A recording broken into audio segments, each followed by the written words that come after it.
చాలాసార్లు ప్రార్థిస్తే మనకి దేవుడు ప్రతిఫలం ఇస్తాడు, కార్యాలు జరిగిస్తాడు అని మనం అనుకుంటూ ఉంటాం. కానీ కొన్నిసార్లు దేవుని ఆశ్చర్య కార్యాలు మన జీవితంలో జరగకుండా ఉండడానికి మన యొక్క స్వభావమే అడ్డుపడుతూ ఉంటుంది. మనలో ఉన్న లోపాలు, మనలో ఉన్న పాపము, మనలో ఉన్న బలహీనతలే అడ్డుపడుతూ ఉంటాయి.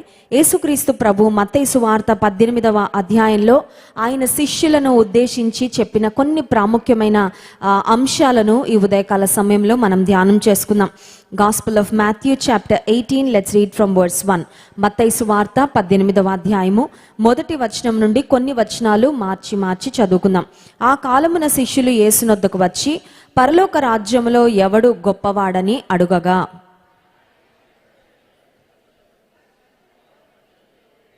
మీరు మార్పు నుండి బిడ్డల వంటి వారైతేనే కానీ పరలోక రాజ్యములో ప్రవేశింపరని మీతో నిశ్చయముగా చెప్పుచున్నాను.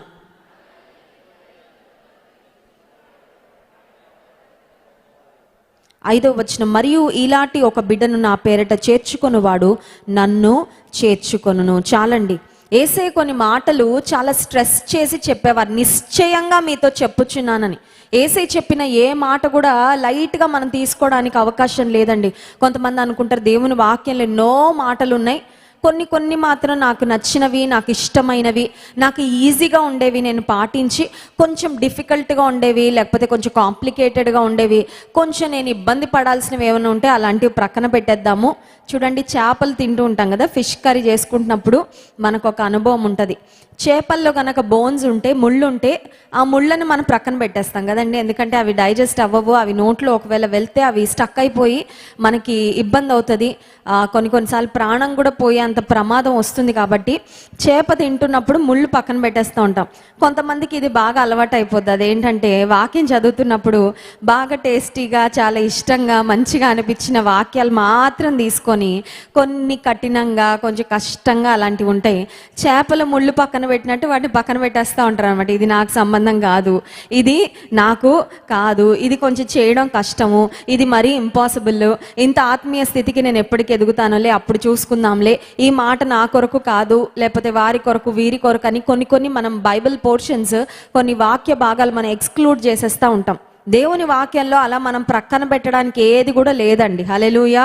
ప్రక్కన పెట్టాల్సినవి నిర్జీవమైన మాటలు ఏవి లేవు, ఉపయోగం లేని మాటలు ఏవి లేవు, మనకి సహాయపడని మాటలు ఏవి కూడా లేవు. ఒకవేళ అలా ఉండుంటే దేవుడు, పరిశుద్ధాత్మ దేవుడు అసలు ఆ పరిశుద్ధ గ్రంథంలో ఆ మాటలు వ్రాయించి ఉండేవారు కాదు.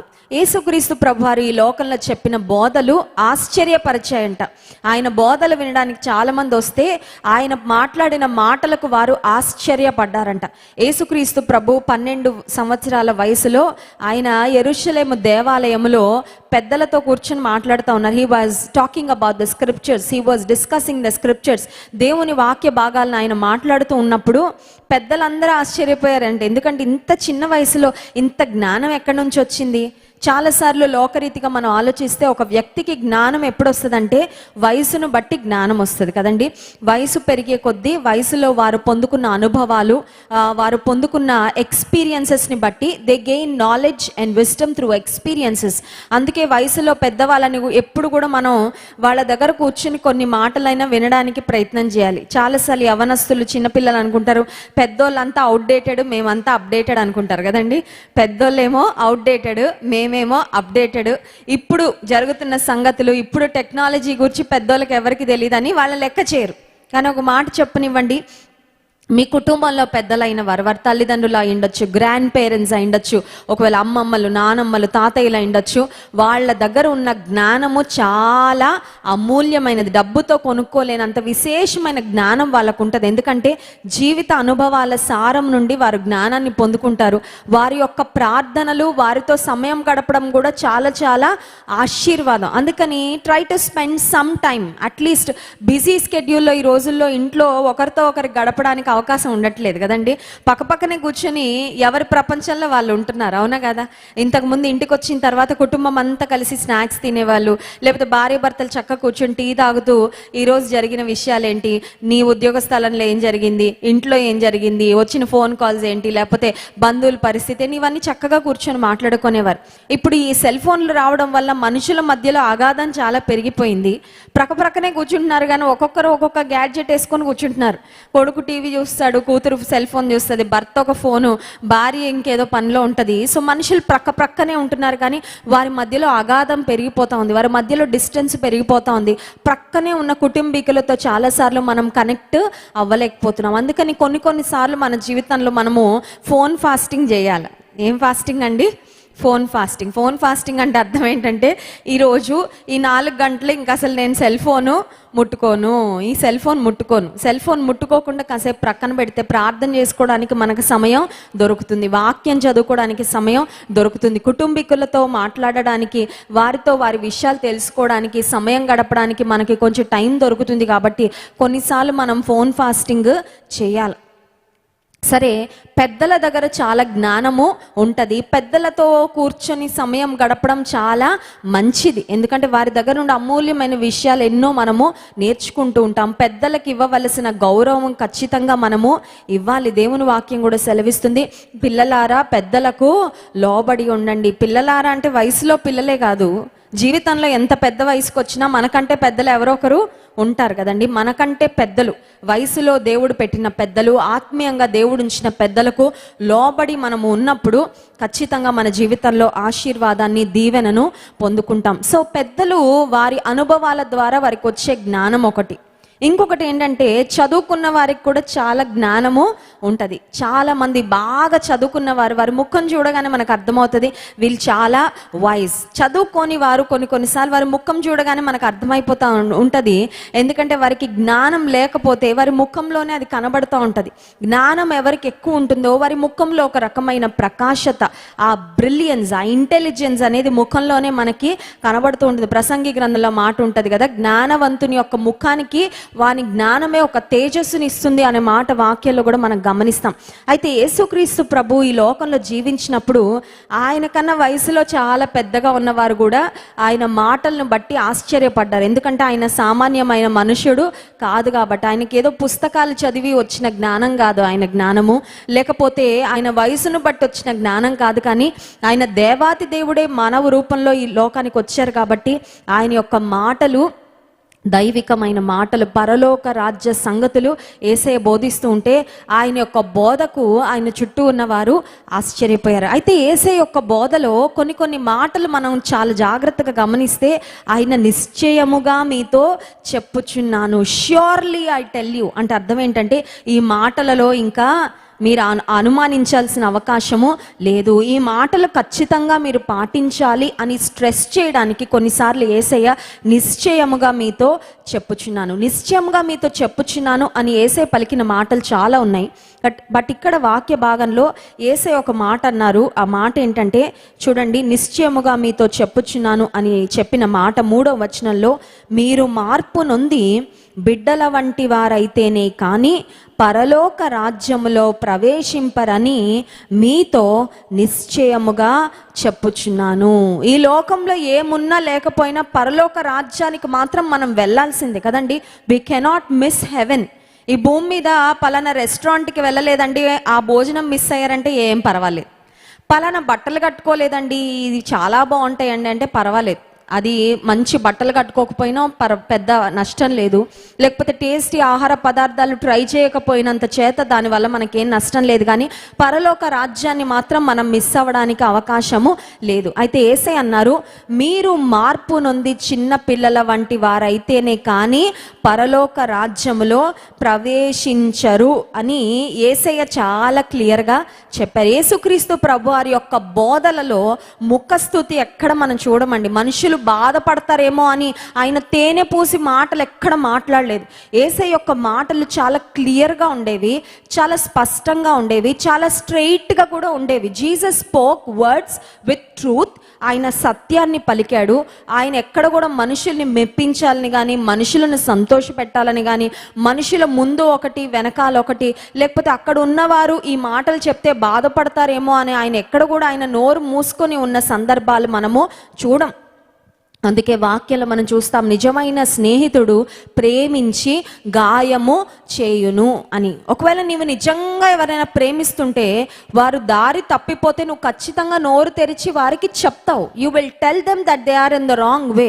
నువ్వు ఒకవేళ ఒక వ్యక్తిని ప్రేమిస్తున్నావంటే వారు ఒకవేళ బాధపడతారని తెలిసినా వారిలో ఏదైనా తప్పులు లోపాలు ఉంటే నువ్వు ఖచ్చితంగా వారికి చెప్తావు. చెప్పకపోతే నువ్వు నిజంగా వారిని ప్రేమించట్లేదు అన్నమాట.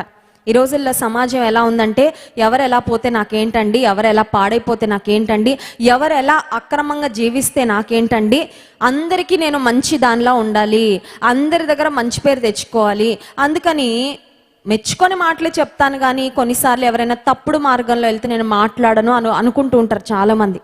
అది సరైన విధానము కాదు. కొన్నిసార్లు సువార్త ప్రకటించినందుకు కూడా మనుషులు అఫెండ్ అవుతారా అవరా అంటే ఇంతవరకు నేను అనుసరించింది తప్ప, అంటే ఇప్పుడు నేను యేసుప్రభు నమ్ముకోకపోతే నరకానికి వెళ్తానని కొంతమందికి నీ మీద కోపం వస్తుంది, కొంతమందికి నీ మీద బాధ కలుగుతుంది, కొంతమందికి నువ్వు చెప్పే మాటలు నచ్చవు. అయినప్పటికీ దేవుడు మన మీద పెట్టిన బాధ్యత మనం నెరవేర్చాలి కాబట్టి సువార్త ప్రకటన ప్రతి విశ్వాసికి దేవుడిచ్చిన బాధ్యత చేయాలి. అది మన కర్తవ్యం. అది యేసుక్రీస్తు ప్రభు అన్నారు, మీరు మార్పు నొంది చిన్నపిల్లల వంటి వారైతేనే కానీ పరలోక రాజ్యములో ప్రవేశింపరని నిశ్చయముగా మీతో చెప్పుచున్నా. యేసయ్య పిల్లల వంటి వారు అవ్వకుండా పరలోక రాజ్యానికి వెళ్ళే అవకాశం ఇంకేదైనా ఉంటుందంటే ఇంకేం లేదు. You must become like children. చిన్న పిల్లల వంటి వారు అవ్వాలి అంటే అర్థం ఏంటి? చిన్నపిల్లల్లా నత్తిగా మాట్లాడాలా, చిన్నపిల్లల్లాగా ఇమ్మెచ్యూర్గా బిహేవ్ చేయాలా, చిన్నపిల్లల్లాగా చేతిలోకి వచ్చిన దాన్ని కింద పడేస్తూ ఇల్లంతా చిరాకు చేసేస్తూ అల్లరి చేస్తూ ఉండాలా? What does it mean? యేసుక్రీస్తు ప్రభు మీరు చిన్న బిడ్డల వంటి వారైతేనే కానీ పరలోక రాజ్యంలో ప్రవేశించరు అని ఎందుకు చెప్పారంటే, చిన్న బిడ్డలలో ఉండే 7 ప్రాముఖ్యమైన లక్షణాలు మీకు చెప్పాలని ఆశపడుతున్నాను. 7 special qualities of little children.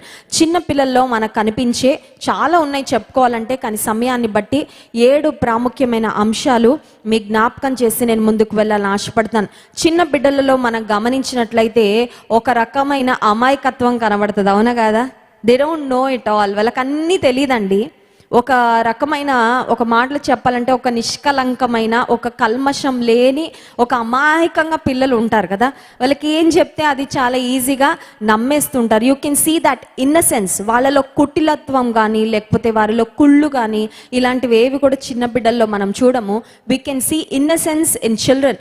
చిన్న పిల్లలలో ఒక అమాయకత్వాన్ని మనము చూస్తాం. ఆత్మ సంబంధమైన విషయాల్లో కూడా కొన్నిసార్లు నువ్వు అట్టి విధంగా ఇన్నసెంట్గా ఉండాలి. ఇన్నసెంట్ అంటే అర్థం ఏంటంటే, యేసయ్య అన్నారు, మీరు పాముల వలె వివేకముగా పావురముల వలె నిష్కపటులుగా ఉండండి. Be shrewd as the serpents and be innocent like doves అనే మాట వాక్యంలో మనం చూస్తాం. పావురముల వలె నిష్కపటంగా ఉండాలి. కపటమైన ప్రవర్తన మనలో ఉండడానికి వీల్లేదు.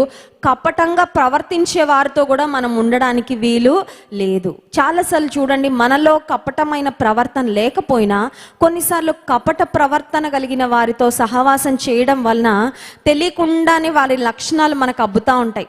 అందుకే పెద్దలు అంటారు, యాటిట్యూడ్స్ ఆర్ కంటేజియస్ అని. ఇతరుల యొక్క స్వభావాలు, లక్షణాలు కూడా కొన్నిసార్లు మనకు అతుక్కుంటూ ఉంటాయండి. కరోనా వైరస్ ఉన్న వాళ్ళు ప్రక్కన కూర్చుంటే కూడా మనకి ఎలా వైరస్ అంటుకుంటుందో, కొన్నిసార్లు కపటమైన ఆలోచనలు, కపటమైన గుణగణాలు కలిగిన వ్యక్తులు మన ప్రక్కన ఉంటే వారితో కొంచెం ఎక్కువగా సమయం గడిపితే కూడా ఆ కపటమైన విధానము మనలో కూడా ప్రవేశించే అవకాశము ఉంటుంది. సో మొట్టమొదటిగా చిన్న బిడ్డలలో మనం కనిపించే, మనం గమనించాల్సిన ప్రాముఖ్యమైన లక్షణము కపటము లేని స్వభావము, ఇన్నసెన్స్. రెండవదిగా మనం ఆలోచిస్తే చిన్న బిడ్డల్లో మనం చూసేది సింప్లిసిటీ. ఏదన్నా చాలా సింపుల్గా అర్థం చేసుకుంటారు, తీసుకుంటారు కదండి. కానీ పెద్దలు వయసు పెరిగే కొద్దీ కాంప్లికేటెడ్గా తయారైపోతూ ఉంటాం కొన్నిసార్లు కదండి. మాట ఎదుటి వ్యక్తి ఒక రకంగా చెప్తే వీళ్ళకి ఇంకొక రకంగా అర్థమవుతూ ఉంటుంది. ఒక ఉద్దేశంతో చెప్తే ఇంకొక ఉద్దేశంతో తీసుకుంటూ ఉంటారు. ఎందుకంటే ఆల్రెడీ మనసులో ఎన్నో గజిబిజిలు, ఎన్నో తొందరలు మనసులో ఉంటాయి కాబట్టి ఎదుటి వ్యక్తి ప్లెయిన్గా, సింపుల్గా, నైస్గా ఒక మాట చెప్పినా ఆ మాటను ఉన్నది ఉన్నట్టుగా స్వీకరించుకోలేరు. చాలామంది కాంప్లికేట్ చేసేసుకుంటా ఉంటారు. మన ఆలోచన విధానం చాలా కాంప్లికేట్ అయిపోతూ ఉంటుంది. ఎదుటి వ్యక్తి మంచిగా ఒక మాట మాట్లాడితే ఈ మాట అన్నారంటే దాని వెనకాల అర్థము ఏంటో, ఈ మాటలో ఉన్న ఉద్దేశము ఏంటో, ఈ మాట ఇలా అన్నారంటే వాళ్ళకి ఏదో ఎవరో చెప్పారేమో, ఇలా అనవసరమైన ఆలోచన, అనవసరమైన తలంపులతో చాలాసార్లు మనము మన ఆలోచన విధానాన్ని కాంప్లికేట్ చేసుకుంటా ఉంటాం. కానీ చిన్న బిడ్డల్లో మనం గమనించేది ఏంటంటే వాళ్ళు స్ట్రెయిట్గానే ఆలోచిస్తారు. ఒక మాట విన్నా, ఒక మాట పలికినా they just speak with simplicity, ఒక స్వచ్ఛతతో ఆ మాట మాట్లాడతారు. వాళ్ళలో కాంప్లికేషన్ లేకపోతే కాంప్లికేటెడ్ థింకింగ్ అనేది ఉండదు. దేవుని బిడ్డలంగా కూడా we need not be complicated. అన్నీ మనం కాంప్లికేట్ చేసుకోవాల్సిన అవసరము లేదు. చూడండి, చిన్న సమస్యను చిన్నగా మనం దాన్ని సులువుగా మనం సాల్వ్ చేసుకోవచ్చు. ఒక ముడి విప్పడానికి 10 ముళ్ళు వేశారనుకోండి, దాన్ని ఏమంటారంటే కాంప్లికేట్ చేసుకోవడం అంటారు. కొంతమంది వారి జీవితంలో వచ్చిన సమస్య చిన్నగా దాన్ని పరిష్కరించుకోవచ్చు. చక్కగా దేవుని సన్నిధిలో ప్రార్థన చేసుకోవడం ద్వారా కొంచెం తగ్గించుకుంటే చాలు, సమస్యగా పరిష్కారం వస్తుంది. కానీ తగ్గించుకోలేరు. చూడండి, భార్య భర్తల మధ్యలో కొన్నిసార్లు చిన్న సమస్య ప్రారంభమవుతుంది. భర్త ఏదో మాట అంటాడు, లేకపోతే భార్య ఏదో మాట అంటుంది. అనగానే ఇప్పుడు భర్త మాట అనగానే భార్య కోపం వచ్చి ఇంకొక 10 మాటలు అన్నాక ఒక ముడి మీద ఎన్ని ముళ్ళు పడ్డట్టు? 10 ముళ్ళు పడ్డట్టు. అర్థమవుతుందండి? నాట్ అంటేనే కాంప్లికేటెడ్ కదా, ముడి అంటేనే దాన్ని జాగ్రత్తగా విప్పాలి, లేకపోతే అది కాంప్లికేట్ అయిపోయి విప్పలేని స్థితికి వెళ్ళిపోద్ది. ఇప్పుడు ఒక్క మాటతో ప్రారంభమైన ఆ ఫైట్ లేకపోతే కాన్ఫ్లిక్ట్ ఒకదాని తర్వాత ఒకటి, ఒకదాని తర్వాత ఒకటి, ఒకదాని తర్వాత ఒకటి పెరిగి పెరిగి పెరిగి చిలికి గాలివనై అది ఇంకెక్కువ అయిపోయి కాంప్లికేట్ అయిపోయి ఏ స్థితికి వెళ్ళిపోద్ది అంటే, నువ్వు నాకు అవసరము లేదు, నువ్వు లేకుండా నేను ఉండలేను అనుకుంటున్నావా అనే స్థాయికి వెళ్ళిపోద్దండి. ప్రారంభం చూస్తే చాలా చిన్నగా ప్రారంభమవుతుంది సమస్య, కానీ కాంప్లికేట్ చేసుకోవడం వలన అది ఇంకా జటిలము అయిపోద్ది. కానీ యేసయ్య మీరు చిన్న బిడ్డల వంటి వారైతేనే పరలోక రాజ్యంలో ప్రవేశించరు అని ఎందుకు చెప్పారంటే, చిన్న పిల్లలు సమస్యల్ని కాంప్లికేట్ చేసుకోరు. వాళ్ళకి ఏదైనా చిన్న ఫైట్ అయిందనుకోండి, అది మర్చిపోతారు, అప్పటికప్పుడే మర్చిపోతారు, అక్కడికక్కడే విడిచిపెట్టేస్తారు. దాని గురించి మళ్ళీ ఆలోచించడం, దాని ఇంటికి తీసుకురావడం, దాని గురించి పంచాయతీ పెట్టడం, దాని గురించి 10 మందికి చెప్పడం, ఇలాంటి సంఘటనలు ఎక్కడ కూడా మనము చూడము. సో చిన్న బిడ్డలలో ఉన్న సింప్లిసిటీ. మూడవదిగా చిన్న బిడ్డల్లో మనకు కనపడే ఒక లక్షణం ఏంటంటే ఫ్రాంక్నెస్. వారిలో ఒక యథార్థత కనబడుతుంది. అవునా కాదండి? చిన్న పిల్లలలో ఒక యథార్థం. వారు దాచుకోవడం వాళ్ళకి తెలీదు, ఒక మాటని ఇంకొక మాటగా చెప్పడం వాళ్ళకి తెలీదు. ఒకసారంట ఒక వ్యక్తి ఒకరింటికి వెళ్ళి తలుపు కొడుతున్నాడంట. తలుపు కొడుతుంటే లోపల తండ్రి కొడుకుకి చెప్పాడంట, నేను లేనని చెప్పురా అని చెప్పాడంట.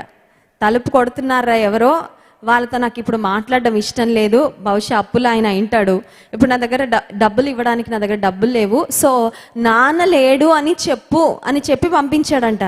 ఈ అబ్బాయి బయటకు వచ్చి తలుపు తీసి అంటాడంట, అంకుల్ మా నాన్న లేరని మీకు చెప్పమన్నారు అని చెప్పాడంట. ఏంటండి, నాన్న లేరని చెప్పమన్నారు అనగానే ఆయనకి సీన్ అంతా అర్థమైపోయింది. ఓహో, లోపలుండి వీళ్ళ నాన్నగారు ఈ అబ్బాయితో డ్రామా అంతా ఆడిస్తున్నాడని.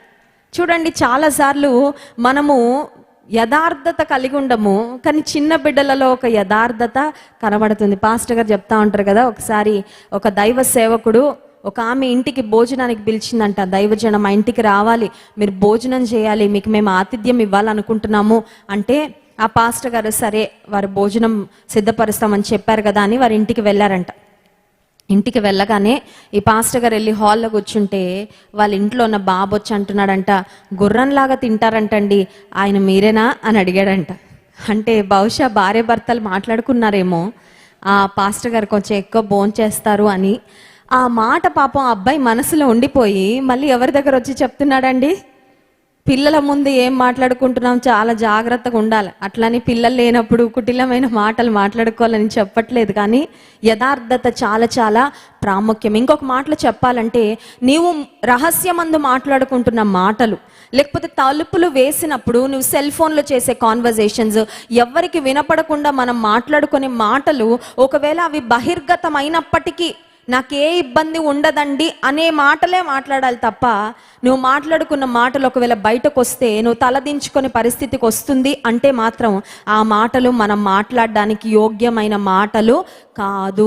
కొంతమంది చూడండి, ఉన్నది ఒకటైతే బయటకు వెళ్ళి ఇంకొకలాగా చెప్తా ఉంటారు, జరిగింది ఒకటైతే ఇంకొకలాగా అర్థం చేసుకుంటా ఉంటారు, జరిగింది ఒకటైతే బయటకు వెళ్ళి ఇంకొకలాగా పొట్రే చేస్తుంటారు. కలిపి చెరిపెడి మాటలు ఇతరులను మరి భయంకరమైన విధానంలో ప్రపంచానికి చూపించాలని మాటలు పలికేవారు చాలా మంది ఉన్నారు. కానీ చిన్న బిడ్డలలో ఒక ఫ్రాంక్నెస్ కనబడుతుందండి. హల్లెలూయా. అందుకే యేసయ్య అన్నారు, మీరు చిన్న బిడ్డల వంటి వారైతేనే కానీ మీరు పరలోక రాజ్యములో ప్రవేశించరు. చిన్న బిడ్డల మాటలలో యథార్థత. 4వదిగా చిన్న బిడ్డలలో ఉండే మరొక ప్రాముఖ్యమైన లక్షణము, క్షమిస్తారు, మర్చిపోతారు. అవునా కదా? క్షమిస్తారు, మర్చిపోతారు. మనతో ఉన్న ప్రాబ్లం ఏంటంటే ఫస్ట్ క్షమించము, ఒకవేళ క్షమించినా మర్చిపోం. అవునా? క్షమిస్తాం, ఒకవేళ కష్టపడి క్షమిస్తామేమో. ప్రభు బలలో పాల్పొందే ముందు దేవుని సన్నిధిలో, ప్రభువా ఈ వారంలో నేను ఈ వ్యక్తి ద్వారా ఇబ్బంది పడ్డాను, లేకపోతే ఈ మాటల ద్వారా నేను నొప్పించబడ్డాను, ఈ విధంగా నేను బాధపడ్డాను, గాయపడ్డాను, కానీ పలానా వారిని నేను క్షమిస్తున్నానయ్యా, నీ హృదయంతో నేను క్షమిస్తున్నాను, ఒక తీర్మానం తీసుకుంటాం, క్షమించేస్తాము, అయిపోతుంది. కానీ ఆ ప్రింట్ ఏదైతే ఉందో అది అలా ఉండిపోద్ది హృదయంలో. ఆ రికార్డ్ ఏదైతే ఉందో అది అలాగే ఉండిపోద్ది. వాళ్ళు ఏం మాటలు అన్నారో కొన్నిసార్లు అవే గుర్తుంటాయి, లేకపోతే మనం పడిన బాధ కొన్నిసార్లు అలాగే గుర్తుంటుంది. అయిన గాయము మాననివ్వమండి చాలాసార్లు. అవునా కదా? గాయం అయింది, ఓకే, దట్స్ ఫైన్. ఈ లోకంలో జీవిస్తున్నాం కాబట్టి కొన్నిసార్లు కొన్ని రకాలైన గాయాలు అవ్వచ్చు, దట్స్ ఓకే. కానీ గాయం అయిన తర్వాత ఆ గాయం మీద ఒక మెడిసినో లేకపోతే ఒక పౌడరో ఏదో ఒక మెడిసిన్ అప్లై చేస్తే తగ్గిపోద్ది అది. కానీ చాలాసార్లు మనతో ఉన్న సమస్య ఏంటంటే అయిన గాయాన్ని మళ్ళీ మళ్ళీ మళ్ళీ రేపుకుంటా ఉంటాం. ఎవరో రేపరండి, మనమే రేపుకుంటాం. ఎందుకంటే మర్చిపోని కారణం చేత మనకి జరిగిన కష్టాన్ని లేకపోతే మనకు వచ్చిన బాధను మళ్ళీ మళ్ళీ మళ్ళీ మనం జ్ఞాపకం చేసుకుంటూ క్షమించలేని స్థితి. కొన్నిసార్లు క్షమించాం అనుకుంటాం కానీ క్షమించాం. చాలాసార్లు లోపల ఆ కోపం అలాగే ఉండిపోద్ది, లోపల ఆ ఇబ్బందికరమైన పరిస్థితి అలాగే ఉంటుంది. ఏదైనా చిన్నది రాగానే బయటకు వచ్చేస్తుంది అది. అప్పుడు అర్థమవుతుందో వాళ్ళ మీద నాకు కోపం ఒకవేళ ఉందేమో, that's why it came out. లోపల లేకుండా బయటకి రాదు కదండి. లోపల లేకుండా ఏది కూడా బయటకి రాదు. కొన్నిసార్లు మన లోపల ఏముంటుందో మనకి తెలీదు, ఆ లోపల ఉండిపోద్ది ఎక్కడో. బట్ సంహౌ ఏదో ఒక చిన్న పరిస్థితి ద్వారా అది ట్రిగర్ అయ్యి మళ్ళీ బయటకు వస్తూ ఉంటుంది. చిన్న బిడ్డలలో మనకు కనిపించే స్వభావం ఏంటంటే క్షమిస్తారు, వారు మర్చిపోతారు. ఇద్దరు పిల్లలు ఆడుకునేటప్పుడు కొట్టుకున్నారు అనుకోండి, కొట్టుకున్న తర్వాత కాసేపటికి మళ్ళీ చూస్తే మళ్ళీ కలిసిపోయి ఎంత హ్యాపీగా ఆడుకుంటూ ఉంటారు. కానీ ఏ ఇద్దరు పిల్లలు కొట్టుకున్నారో వాళ్ళ అమ్మలు నాన్నలు మాత్రం మొహాలు చూసుకోరు జీవితంలో.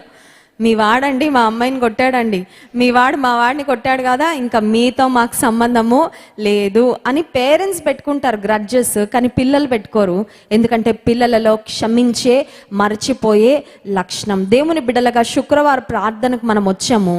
ఇక్కడ ఏదో మన మనవులు దేవుని సన్నిధిలో చెప్పుకొని జవాబులు పొందుకొని వెళ్ళడానికే కాదండి, మనం మారాల. Hallelujah. We must change, we must be transform. ఎప్పుడో మారానండి అంటే కాదు, ప్రతిరోజు మారాలి. Hallelujah. We must be transformed every day. ఎందుకంటే ఎప్పుడో మారాము, కానీ మళ్ళీ కొన్నిసార్లు లోక ప్రభావము, పరిస్థితుల ప్రభావము, ఆత్మీయంగా కొంచెం తగ్గిపోయినప్పుడు కొన్నిసార్లు ఏదో ఒక బలహీనత మళ్ళీ మనలో కనబడుతుంది. అందుచేత ప్రతిరోజు దేవుని సన్నిధిలో, ప్రతి సందర్భంలో దేవుని మందిరానికి వచ్చినప్పుడు మనం నూతన పరచబడుతూ ఉండాలి. 5వదిగా చిన్న బిడ్డల్లో మనకు కనిపించే లక్షణం ఏంటంటే దేర్ ఒబీడియన్స్, మాట వినే స్వభావము. ఈ రోజుల్లో మనుషులకి ఏది బాగా కష్టం అంటే మాట వినడం చాలా కష్టం. ప్రతి ఒక్కరూ బాసే, ప్రతి ఒక్కరూ నాకు అన్నీ తెలుసు. అవునా కదా? నాకు అన్నీ తెలుసు, నాకెవ్వరేం చెప్పక్కర్లేదు, నాకు సేవకులు చెప్పక్కర్లేదు, నాకు నా తల్లిదండ్రులు చెప్పక్కర్లేదు, నాకు మెంటర్స్ ఎవరు చెప్పక్కర్లేదు, నన్ను ప్రేమించే వాళ్ళు కూడా నాకు ఏం చెప్పినా కూడా నేను వినను. అదే స్వభావము చాలా మందిలో కనబడతా ఉంది. When we stop obeying, that's when we stop being blessed. ఆశీర్వాదాలు ఎప్పుడు ఆగిపోతాయంటే మన జీవితంలో విధేయత ఎప్పుడు ఆగిపోతుందో అప్పుడు ఆశీర్వాదాలు ఆగిపోతాయండి. విధేయతతో ముడిపెట్టబడిన ఆశీర్వాదాలు ఎన్నో. ద్వితీయోపదేశకాండం 28వ అధ్యాయంలో మనం చూసినట్లయితే దేవుని మాటకు విధేయత చూపించినప్పుడు ఆయన ఇచ్చే ఆశీర్వాదాల యొక్క లిస్ట్ మనం చదువుతూ ఉంటే వెళ్తూ ఉంటుంది. అది చూడండి, 28వ అధ్యాయం 1వ వచనం. నీవు నీ దేవుడైన యెహోవా మాట శ్రద్ధగా విని నేడు నేను నీకు ఆజ్ఞాపించుచున్న ఆయన ఆజ్ఞలన్నిటినీ అనుసరించి నడుచుకొనిన ఎడల నీ దేవుడైన యెహోవా భూమి మీదనున్న సమస్త జనముల కంటే నిన్ను హెచ్చించును. హల్లెలూయా. ఈ వచనంలో ఆఖరు భాగం గనక మనకి వాగ్దానంగా వచ్చిందనుకోండి, నీ దేవుడైన యెహోవా ఈ భూమి మీదనున్న సమస్త జనుల కంటే నిన్ను హెచ్చించును అనే ప్రామిస్ వచ్చిందనుకోండి, మనల్ని ఎవరైనా పట్టుకోగలరా? ఎగ్గిరికి అంతేస్తాం కదా, అబ్బా అందరికంటే దేవుడు నన్ను హెచ్చిస్తాడంట, నా కాలేజీలో నేను టాపర్ అవుతాను, లేకపోతే నాకు ఈ సంవత్సరంలో నేను ఏ జాబ్కి అప్లై చేస్తాను ఆ జాబ్ నాకు వస్తుంది, నా కుటుంబంలో నేను ఎన్నో గొప్ప ఆశీర్వాదాలు చూస్తానని పొంగిపోతాం. కానీ ఈ వాగ్దానము షరతుతో కూడిన వాగ్దానం. This promise is a conditional promise. ఏంటి ఆ షరతు అంటే, మీ దేవుడైన యెహోవా యొక్క మాటను, ఆయన ఆజ్ఞలను శ్రద్ధగా విని అనుసరించి నడుచుకోవాలి. మన ఆశీర్వాదాన్ని ఎవరు ఆపగలరు చెప్పండి? చాలా మంది అనుకుంటారు నా ఆశీర్వాదాన్ని వాళ్ళు ఆపేస్తున్నారండి, వీళ్ళు ఆపేస్తున్నారండి. కాదు, మన ఆశీర్వాదాన్ని మన అవిధేయత ఆపేస్తుంది. దేవుడు నిన్ను చాలా దూరం తీసుకెళ్లాలనుకుంటున్నాడు, దేవుడు నిన్ను చాలా మెట్లు ఎక్కించాలనుకుంటున్నాడు, దేవుడు నిన్ను చాలా ఉన్నతమైన స్థితికి తీసుకువెళ్ళాలనుకుంటున్నాడు. కానీ నీలో వినే స్వభావము లేదు, నీలో విధేయత చూపించే స్వభావం లేదు. ఆ అవిధేయతే ఆశీర్వాదాలు ఏం చేస్తుంది?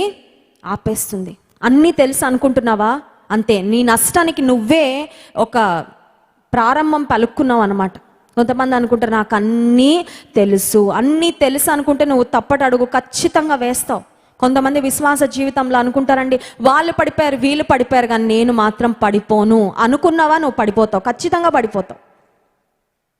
కొంతమందికి ఒక రకమైన ఆత్మీయ గర్వం ఉంటుంది. ఆత్మీయ గర్వం, yes, this is spiritual pride. ఆత్మీయ గర్వం అంటే ఏంటంటే, వాళ్ళు తప్పిపోతారు వీళ్ళు తప్పిపోతారు కానీ నేను తప్పిపోను, వాళ్ళు ఇంపర్ఫెక్ట్ వీళ్ళు ఇంపర్ఫెక్ట్ కానీ నేను పర్ఫెక్ట్, వాళ్ళు అలా చేస్తారు వీళ్ళు ఇలా చేస్తారు, వాళ్ళ పిల్లలు అలాగా వీళ్ళ పిల్లలు ఇలాగా కానీ మా పిల్లలు మాత్రం పర్ఫెక్ట్. నువ్వు అది అనుకుంటున్నావు చూసావా? నేను తప్పిపోను, నా పిల్లలు తప్పిపోరు అనే ఒక ఆలోచన నీలోకి వచ్చేసిందే, అదే నీ యొక్క బలహీనతకు లేకపోతే నువ్వు పడిపోవడానికి ప్రారంభం అవుతుంది. ఎందుకంటే అపవాది అదే చూస్తాడు, ఆహా బాగా నిలబడ్డాను అనుకుంటున్నాడా, పడేస్తాను, నాకు తెలుసు పడగొట్టడం ఎలాగో. అందుకే కొరింథీ పత్రికలో ఉంటుంది, తాను నిలుచున్నానని తలంచుకొనుచున్న ప్రతివాడు తాను పడిపోకుండా ఉండునట్లు జాగ్రత్తగా చూసుకోవాలంట. నిలబడే ఉన్నావు కరెక్టే, కానీ నీకు తెలియకుండా నువ్వు పడిపోతావేమో, నువ్వు జాగ్రత్త పడాలి. ఏ ఒక్కరు కూడా నేను పడిపోను అని చెప్పడానికి ఆస్కారమే లేదు. Because we are sinners by nature. స్వభావ సిద్ధంగానే మనం పాపులం. దేవుని కృప ద్వారానే నిలబడగలం తప్ప ఆయన కృప లేకపోతే నిలబడలేము. కొన్నిసార్లు పడిపోయాక నీకు అర్థమవుతుంది నువ్వు ఎంత బలహీనరాలవో బలహీనుడువో. కొన్నిసార్లు నీ జీవితంలో కొన్ని పరిస్థితులు వచ్చాక యూ విల్ అండర్స్టాండ్, అయ్యో నేను పలానా సహోదరుడి కంటే నేను చాలా స్ట్రాంగ్ అనుకున్నాను, but now I understand I'm two week. కొన్నిసార్లు ఆ రియలైజేషన్ వస్తుందండి, ఎప్పుడంటే పడిపోయాక వస్తుంది. చాలా బలవంతుడిని అనుకున్నానే కానీ నేను చాలా బలహీనుడిని, చాలా బలహీనరాలని అప్పుడు తెలిసి వస్తుంది. విధేయత చూపించే మనసు. 2వ వచనంలో చూడండి, ద్వితీయోపదేశకాండం 28వ అధ్యాయం 2వ వచనం, నీవు నీ దేవుడైన యెహోవా మాట వినిన ఎడల ఈ దీవెనలన్నీ నీ మీదికి వచ్చి నీకు ప్రాప్తించును. ఇఫ్ యు హియర్, వినడం, బాగా వినాలి, బాగా విధేయత చూపించాలి. కొన్నిసార్లు వినడమే ఇష్టం ఉండదు, వినడానికే సుముఖత ఉండదు. ఈ చెవులు ఎన్నెన్నో పాటలు వినడానికి ఇష్టపడతారు కానీ మందిరంలో కూర్చొని వాక్యం వినడానికి ఇష్టం ఉండదండి. మందిరంలో కూర్చొని సెల్ ఫోన్ చూసుకునే వాళ్ళు ఉన్నారు, మందిరంలో కూర్చొని ఇతరులతో మాట్లాడే వాళ్ళు ఉన్నారు, మందిరంలో కూర్చొని ఏదో ఆలోచించే వాళ్ళు ఉన్నారు. నీవు శ్రద్ధగా దేవుని మాట వినాలి. Nothing is more important. దేవుని మందిరానికి వచ్చినప్పుడు ఆయనకు మించిన ప్రాధాన్యత ఇంకా మనకి ఏది కూడా ఉండడానికి వీల్లేదు. దేవుని సన్నిధిలో ఎలా కూర్చుంటామో ఆయన పట్ల మనకు కలిగి ఉన్న గౌరవం అక్కడే కదండి కనబడేది. నువ్వు లోకంలో తిరిగినప్పుడు దేవుణ్ణి ఎట్లా గౌరవిస్తున్నావు ఆ తర్వాత సంగతి. At least start behaving in God's presence. సరిగ్గా ప్రవర్తించడం ఇక్కడ నుండి నేర్చుకోవాలి. దేవుని మందిరంలో కూర్చున్నప్పుడు నేర్చుకోవాలి. ఇక్కడ చేత కాకపోతే దేవుని కొరకు నువ్వు ఎట్లా బ్రతకగలవు, ఎట్లా జీవించగలవు, దేవుని కొరకు సాక్షిగా నువ్వు ఎలా ఉండగలవు? నా మాట శ్రద్ధగా వింటే ఈ దీవెనలన్నీ మీ మీదకి వస్తాయంట. ఆ దీవెనలు చదవండి, ఎన్ని శ్రేష్టమైన ఆశీర్వాదాలు, ఎన్ని శ్రేష్టమైన దీవెనలు. దేవుని మాటకు నిజంగా మనం విధేయత చూపిస్తే మన దీవెనలో ఎవ్వరు కూడా ఆపలేరు. Hallelujah. No one can stop the blessings of God flowing in your life. నీ జీవితంలోకి వచ్చే ఆశీర్వాదాలు ఎవ్వరు కూడా ఆపలేరు. ఇంకొక మాట, నీ జీవితంలోకి వచ్చే ఆశీర్వాదాలు ఎలా అంటే పొంగి పొర్లి ప్రవహిస్తాయి. హల్లెలూయా. ప్రతి ఒక్కరు గుర్తిస్తారండి, వీళ్ళతో దేవుడు ఉన్నాడు, వీరిని దేవుడు ఆశీర్వదించాడు. నువ్వు తెలియని వారు కూడా నిన్ను గురించి సాక్ష్యం ఇస్తారు, నిన్ను గమనిస్తున్న వారందరూ నిన్ను గురించి సాక్ష్యం ఇస్తారు. కానీ దానికి ప్రాముఖ్యమైన అంశం ఏంటంటే దేవుని మాట శ్రద్ధగా వినాలి, దేవుని మాటకు విధేయత చూపించాలి. సో 5వ లక్షణము ఒబీడియన్స్. విధేయతకు ఆపోజిట్ ఏంటంటే రెబెలియన్. రెబెలియన్ అంటే తిరుగుబాటు చేయడం. బైబిల్లో విధేయత చూపించిన వారు ఉన్నారు, తిరుగుబడిన వాళ్ళు కూడా ఉన్నారు. ఐగుప్తు దేశంలో నుండి ఇశ్రాయేలీయులు బయటకు వస్తే దేవుడు మోషేని చెప్పాడు, నువ్వు నాయకుడిగా ఉండాలి. Moses, you need to be the leader. నా ప్రజలను నువ్వు నడిపించాలంటే మోషేకు విరోధంగా చాలా మంది తిరగబడ్డారంటండి. వాళ్ళు అనుకున్నారు మోషే ఏముంది, మోషేకు తిరగబడితే ఏమవుతుంది, మాకు కావలసినవి మాకు ఇక్కడ లేవు, సో మోషేకు విరోధంగా మేము తిరగబడతామని మోషేకు విరోధంగా తిరగబడినప్పుడు వాక్యాలు మనం చూస్తే తిరగబడిన వాళ్ళందరూ కూడా అరణ్యంలోనే చనిపోయారంట. తిరగబడిన వారు ఎవ్వరు కూడా వాగ్దాన దేశంలోకి ప్రవేశించలేదు. అంటే వాగ్దానాల యొక్క నెరవేర్పు ఎవరు చూస్తారంటే విధేయత కలిగిన వారు చూస్తారు. తిరగబడిన వారికి వాగ్దానాల యొక్క నెరవేర్పు ఉండదు. వాగ్దానం రాగానే ఎగిరి గంతేస్తాం, వాగ్దానం రాగానే ఫ్రేమ్ కట్టించి పెట్టుకుంటాం, వాగ్దానం రాగానే సంబరపడిపోతాం, ఇంత మంచి వాగ్దానం వచ్చింది, ఎస్ అది నెరవేర్చాలనే ఇచ్చాడు దేవుడు. కానీ తిరగబడితే వాగ్దానం కూడా తిరిగి వెళ్ళిపోద్ది. అర్థమవుతుందండి? వాగ్దానము నెరవేరాల్సింది బదులు నీ జీవితంలోకి వచ్చిన దేవుని వాక్కు it will just return back if you are rebellious. తిరగబడే స్వభావం ఉంటే, విధేయత లేకపోతే వచ్చిన వాగ్దానం వచ్చినట్టు వెనక్కి వెళ్ళిపోద్ది. వచ్చిన వాగ్దానం యొక్క నెరవేర్పు మన జీవితంలో చూడలేము. సో చిన్న బిడ్డలలో ఉండే 5వ ప్రాముఖ్యమైన లక్షణము వారిలో ఉన్న విధేయత. 6వ లక్షణం ఏంటంటే చిన్న బిడ్డల్లో మనకు కనిపించే 6వ లక్షణము వారిలో ఉండే ఎంతూజియాజం. ఎంతూజియాజం అంటే ఆసక్తి. చూడండి, పిల్లల ప్రతిదానికి ఎగ్జైట్ అవుతూ ఉంటారు, అవునా కదా? ఇంక బొమ్మ కొనివ్వగానే ఎగ్జైట్ అవుతారు, బెలూన్స్ చూడగానే ఎగ్జైట్ అవుతారు, ఏదైనా చాక్లెట్ చూడగానే ఎగ్జైట్ అవుతారు. కానీ పెద్దలు ఎలా ఉంటారు, నిమ్మకి నీరెత్తినట్టు కూర్చుంటారు కదా. ఇవన్నీ ఇప్పుడు చూసేసాము, ఇవన్నీ మనకు తెలిసినవే. ఇప్పుడు చూడండి, ఇంట్లో కూర్చొని యూట్యూబ్లో ప్రపంచం అంతా తిరిగి వచ్చేస్తున్నారు చాలామంది, అవునా కదా? యూట్యూబ్లో ప్రపంచం అంతా తిరిగి వచ్చేస్తున్నారు. ప్రపంచం అంతా చూస్తామండి, ఇంకా చూడడానికి ఏముంది, ఆనందించడానికి ఏముంది, నేర్చుకోవడానికి ఏముంది, ఎక్సైట్ అవ్వడానికి ఏముంది? ఆసక్తి రాను రాను తగ్గిపోతూ ఉంటుంది.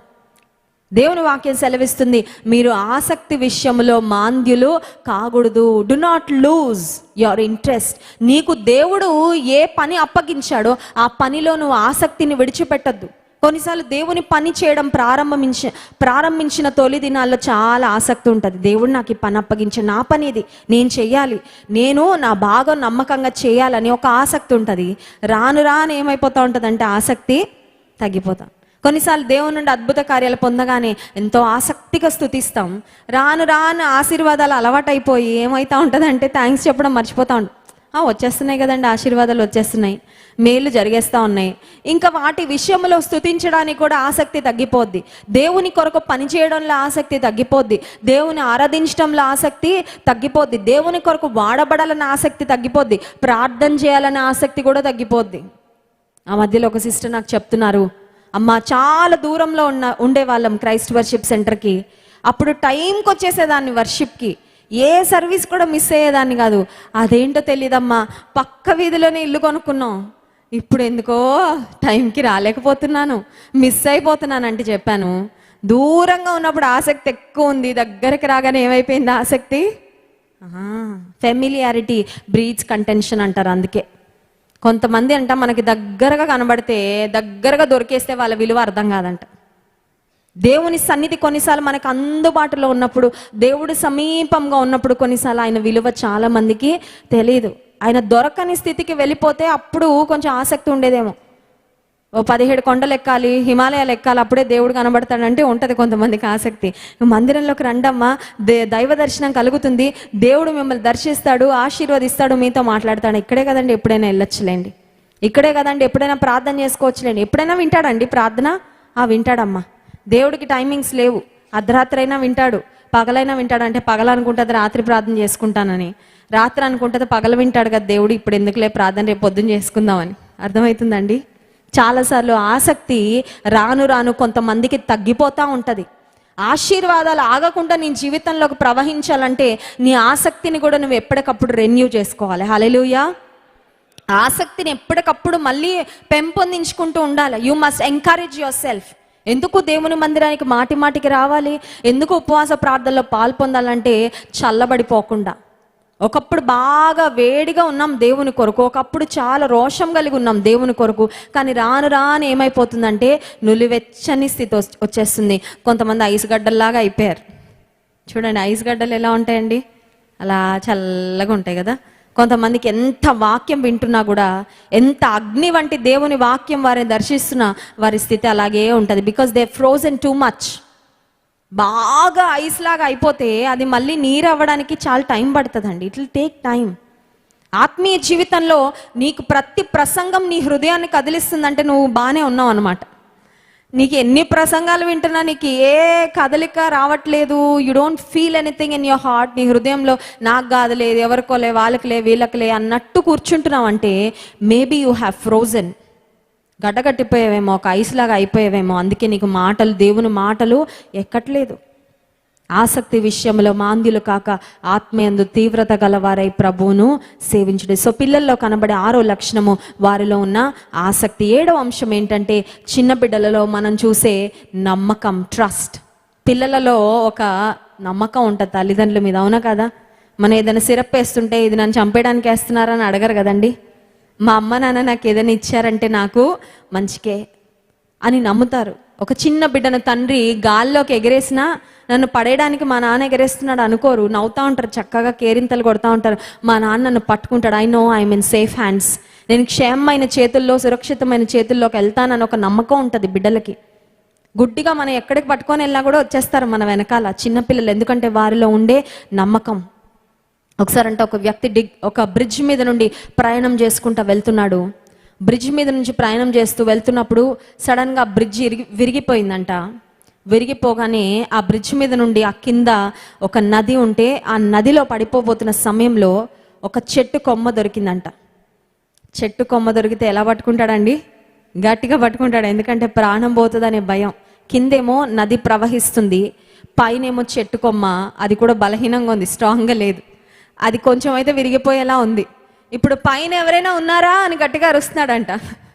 అలాంటప్పుడు గట్టిగా వస్తుంది కదా గొంతు, ఎందుకంటే ప్రాణ భయంతో గొంతు చాలా గట్టిగా వస్తుంది. పైన ఎవరైనా ఉన్నారా అంటే మనుషులు ఎవరు రెస్పాండ్ అవ్వలేదు, కానీ దేవుడు అన్నాడంట, నేను ఉన్నాను అన్నాడంట. నేను ఉన్నాను బాబు అన్నాడంట. అనగానే అమ్మయ్య అని, దేవుడా నువ్వు ఉన్నావు కదా, నాకు సహాయం చేస్తావులే, పర్వాలేదంటే దేవుడు అన్నాడంట, నేను నీకు సహాయం చేస్తాను, కానీ నువ్వు నేను చెప్పింది చేయాలన్నాడంట దేవుడు. చెప్పయ్యా, ఏం చెప్పినా చేసేస్తాను. చూడండి, అలాంటి పరిస్థితుల్లో ఎలా ఉంటుంది? ఏదైనా సరే చేయడానికి రెడీ అయిపోయి ఏం చెప్పినా చేస్తానయ్యా అంటే దేవుడు అన్నాడంట, కొమ్మ వదిలి నేను పట్టుకుంటాను అన్నాడంట.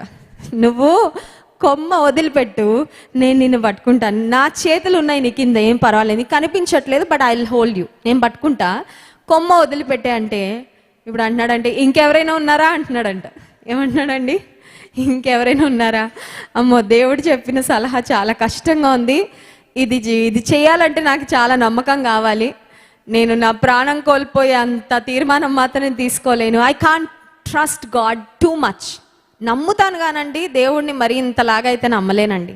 చాలామంది అలాంటి పరిస్థితుల్లోనే ఉన్నారండి. నమ్ముతానండి, ఇంత చిన్న చిన్న సమస్యలోని విడిపిస్తాడని నమ్ముతానండి, పెద్ద సమస్యలోని విడిపించగలడని నమ్మనండి. చిన్న బాధలు తీరుస్తాడని నమ్ముతానండి, పెద్ద బాధల నుండి తప్పిస్తాడని మాత్రం నమ్మలేకపోతున్నా. చిన్న చిన్న వ్యాధుల నుండి స్వస్థపరుస్తాడని నమ్ముతున్నాను, కానీ ఇంత భయంకరమైన ప్రాణాంతక వ్యాధి నుండి కూడా తప్పిస్తాడని అయితే నేను నమ్మలేకపోతున్నా. దేవుడు అంటాడు, నువ్వు నమ్మలేకపోతే నేను ఏమి చేయలేను అంటాడు. దేవుడు ఎవరి విషయంలో కార్యం చేస్తాడంటే ఒక చిన్న బిడ్డ వలె అమాయకంగా పరిపూర్ణంగా ఎవరు నమ్ముతారో వారి జీవితంలోనే కార్యాలు చేస్తాడండి. హల్లెలూయా. ఉదయకాల సమయంలో నువ్వు అలా నమ్మగలవా? Do you have a child like faith? ఆ చైల్డ్ లాగా ఒక చిన్న బిడ్డ వంటి ఆలోచన విధానం నీకుందా? అది you always complicated in your thinking? అందరి విషయంలో అలాగే కాంప్లికేటెడ్గా ఆలోచిస్తున్నావా?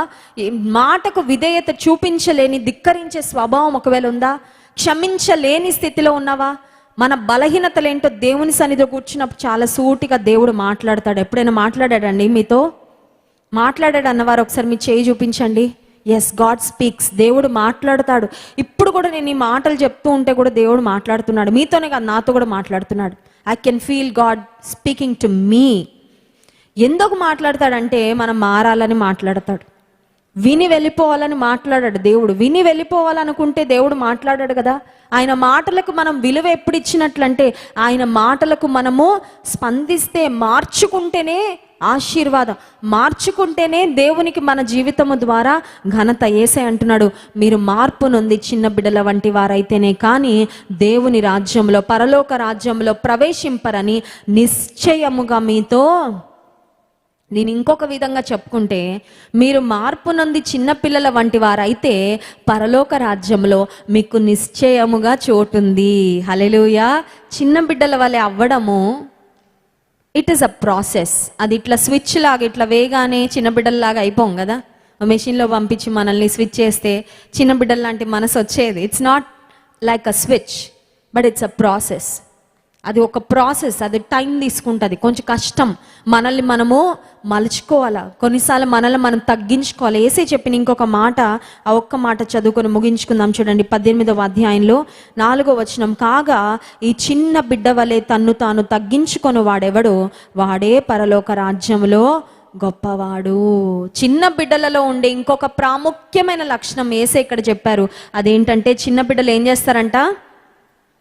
తగ్గించుకుంటారంట. తగ్గించుకున్న వాళ్ళే పరలోక రాజ్యానికి వెళ్తారు. సింపుల్. తగ్గించుకున్న వాళ్ళే పరలోక రాజ్యానికి వెళ్తారు. కానీ ప్రపంచంలో చాలా మంది అనుకుంటారు, హెచ్చించుకుంటేనే మాకు విలువ, హెచ్చించుకుంటేనే ఈ సమాజంలో బ్రతకగలము, హెచ్చించుకుంటేనే ఈ లోకంలో సాధించుకోగలము అని చాలా మంది అనుకుంటారు. కాదండి, యేసే అంటున్నాడు, ఒక చిన్న బిడ్డ వలె తగ్గించుకుంటేనే వారు పరలోక రాజ్యంలో గొప్పవారంట. దేవుడు గొప్పతనం ఇస్తాడు, దేవుడు గొప్ప చేస్తాడు. మనల్ని మనం కాదు గొప్ప చేసుకోవాల్సింది. హల్లెలూయా. తగ్గించుకుంటే మంచిదే, తగ్గించబడుతున్నావా ఇంకా మంచిదే, ఏం పర్వాలేదు. కొన్నిసార్లు God takes us through that season when we are humiliated by others. తెలుసా అండి మీకు అది? కొన్నిసార్లు దేవుడు మనల్ని తగ్గింపు నేర్పించడానికి కొంతమంది ద్వారా మనల్ని తగ్గించేటట్టు మాట్లాడిస్తాడు ఆయన. Know that it is God's plan, that you have to go through it. ఏం బాధపడద్దు, నలుగుతావు, విరుగుతావు, మంచిదే, నీ మంచి కొరకే. God takes you through that procedure. తెలుసా, అనుభవం గుండా దేవుడు తీసుకువెళ్తాడు. భారతదేశంలో ఘనమైన సేవ జరిగించిన భక్సింగ్ గారు గొప్ప సేవ చేసిన దైవజనులు. ఆయన దగ్గరికి చాలా మంది యవనస్తులు వచ్చేవారంట. సేవలో మాకు ట్రైనింగ్ ఇవ్వండి, ట్రైనింగ్ ఇవ్వండి అని. సేవలో మేము కూడా వాడబడాలండి, మేము కూడా దేవుని చేతిలో ఉండాలని వచ్చేవారంట సేవ ట్రైనింగ్కి. యవనస్తురాండ్రు ఉద్యోగాలు విడిచిపెట్టి కొంతమంది వచ్చేవారు, చదువులు ప్రక్కన పెట్టి కొంతమంది వచ్చేవారు. తల్లిదండ్రులు మీరు యేసయ్యను వెంబడిస్తే ఇంకా మాకు సంబంధం లేదు మీతో అంటే అలా కూడా విడిచిపెట్టి వచ్చేవాళ్ళంట. వాళ్ళకి ఫస్ట్ ఏ పరిచర్య అప్పగించేవారు తెలుసా అండి? క్వైర్లో నిలబడి పాటలు పాడే పరిచర్య కాదు, అందరికీ కనబడేటట్టు చేసే పరిచర్య కాదు, బాత్రూములు కడిగించేవారంట, లాబరేటరీస్ కడిగించేవారంట. ఎందుకు తెలుసా? నువ్వు తగ్గించుకోవడం నేర్చుకోకపోతే నువ్వు దేవుని సేవకు పనికే రావు. దేవుడు పక్కన పడేస్తాడు అంతే. నీకు సిద్ధ మనసు ఉన్నా కూడా సేవ చేయడానికి తగ్గించుకునే మనసు లేకపోతే nobody is eligible to serve the Lord. కొన్నిసార్లు నిన్ను తగ్గించే పరిస్థితులు దేవుడు నీకు ఇస్తాడు, నువ్వు తగ్గింపు నేర్చుకోవడానికి. ఎందుకంటే తగ్గింపు అంటే ఇట్స్ నాట్ ఎ థియరీ కదండి. తగ్గింపు అంటే ఇట్లా చదువుకొని తగ్గింపు అంటే వస్తుందా? తగ్గింపు రాదు. నిన్ను ఎవరైనా తగ్గిస్తే అప్పుడు వస్తుంది నీకు తగ్గింపు. కొన్నిసార్లు మనం అనుకుంటాం నేను ఐఎమ్ సంథింగ్, నేను చాలా గొప్ప అనుకుంటాం. కొన్నిసార్లు దేవుడు అంటాడు నువ్వేమీ కాదు, యు ఆర్ నథింగ్ అంటాడు, చూపిస్తాడు. అది ఫస్ట్ ముందు అది నేర్చుకోవాలి. ఆ పాఠం నేర్చుకోకపోతే దేవుడు ఆయన కార్యాల కొరకు వాడుకోడు, అంతే పక్కన పడేస్తాడు. నేను ఇక్కడే ఉన్నానయ్యా, నన్ను ఎందుకు వాడుకోవట్లేదు అంటే దేవుడు అంటాడు నాకు నీలో కనిపించాల్సిన లక్షణాలు నాకు ఏం కనబడట్లేదు, sorry I can't use you, నేను నిన్ను వాడుకోలేను అంటాడు దేవుడు. ఒక వస్తువు మనం తీసి వాడుకోవాలంటేనే ఆ వస్తువు మనకి తగినట్లు ఉంటేనే మనం వాడుకుంటాం, లేకపోతే ప్రక్కన పెడతాం. దేవాది దేవుడు నిన్ను వాడుకోవాలంటే నీలో కొన్ని ఎలిజిబిలిటీస్ ఉండాలి, క్వాలిఫికేషన్స్ ఉండాలి. ఏంటా క్వాలిఫికేషన్ అంటే తగ్గింపు నేర్చుకో, పర్వాలేదు తగ్గించుకో. ఎవరైనా నిన్ను మాటలు అంటున్నారా, తల దించుకొని విధేయత చూపించు, అప్పుడే దేవుడు వాడుకుంటాడు. తప్ప నాకు ఇలాగా నాకు అలాగా, నేను ఇంత గొప్ప నేను అంత గొప్ప అని చూపించుకోవాలని ఉంటే దేవుడు ప్రక్కన పడేస్తాడండి. దేవుడు వాడుకోడు. మీరు చిన్న బిడ్డల వంటి వారైతేనే కానీ పరలోక రాజ్యంలో ప్రవేశింపరు. ఈ శుక్రవారం ఉపవాస ప్రార్థనలో ప్రభుని అడుగుదామా, యేసయ్యా చిన్న బిడ్డల లాగా నేను చాలా విషయాల్లో లేనయ్యా, మనకు తెలుసు ఎక్కడెక్కడ మనం లేమో మనకు తెలుసు. దేవుని సన్నిధిలో అడుగుదాం. చిన్న బిడ్డల వంటి మనస్తత్వం, చిన్న బిడ్డలలో ఉన్న స్వచ్ఛత, చిన్న బిడ్డలలో ఉన్న విధేయత, చిన్న బిడ్డలలో ఉన్న ఒక తగ్గింపు స్వభావము, అట్టి కృప నాకు ఇవ్వు ప్రభు అని అడుగుదాం. పరిశుద్ధుడా మహోన్నతుడానికి స్తోత్రాలు. మీ వాక్యము ద్వారా మీరు మాతో మాట్లాడినందుకు మీకు వందనాలు చెల్లించుకుంటున్నాము. మీరు మార్పు నుండి చిన్న బిడ్డల వంటి వారైతేనే కానీ పరలోక రాజ్యములో ప్రవేశింపరని చెప్పావు ప్రభా, నిశ్చయంగా చెప్పావయ్యా. నిజమే ప్రభా, చాలాసార్లు పరలోక రాజ్యములో ప్రవేశించడానికి రక్షణ పొందాం కదా సరిపోతుందని చాలామంది అనుకుంటూ ఉంటారు. కానీ చాలా స్పష్టంగా మాలో ఉండవలసిన లక్షణాలు మీరు మాతో మాట్లాడినందుకు వందనాలు. చిన్న బిడ్డలలో ఉండే విశ్వాసము, చిన్న బిడ్డల వంటి విధేయత, చిన్న బిడ్డలలో ఉన్న స్వచ్ఛత, చిన్న బిడ్డలలో ఉన్న అమాయకత్వము, యథార్థత మాకు దయచే ప్రభా. క్షమించే మనస్సు మాకు ఇవ్వయ్యా. సింపుల్గా ఉండే హృదయం మాకు ఇవ్వయ్యా. చాలాసార్లు మా జీవితాన్ని, మా జీవిత పరిస్థితులను మేమే జటిలం చేసేసుకుంటున్నాం ప్రభా. సులువుగా ప్రభా నీ మాటకు విధేయత చూపించి ముందుకు వెళ్ళాల్సింది బదులు చాలాసార్లు మా స్వంత ఆలోచనలు మేము పెట్టుకొని నీకు అయిష్టకరంగా మేము బ్రతుకుతున్నామయ్యా. మమ్మల్ని కనికరించు ప్రవ్వా. చిన్న బిడ్డలలో ఉండే విధేయత, తగ్గింపు మాకు దయచేయండి ప్రవ్వా. నీ సన్నిధిలో మేము తగ్గించుకున్నప్పుడే నీ రాజ్యములో మేము ప్రవేశిస్తామని మీరు మా జ్ఞాపకం చేసినందుకు వందనాలు. విన్న వాక్యము మా హృదయాల్లో ఫలింపచేయండి. మిమ్మల్ని స్తుతించి ఆరాధించబోతుండగా ఆరాధన ఆత్మతో మమ్మల్ని నింపుమని యేసు నామమున ప్రార్థిస్తున్నాం తండ్రి, ఆమేన్.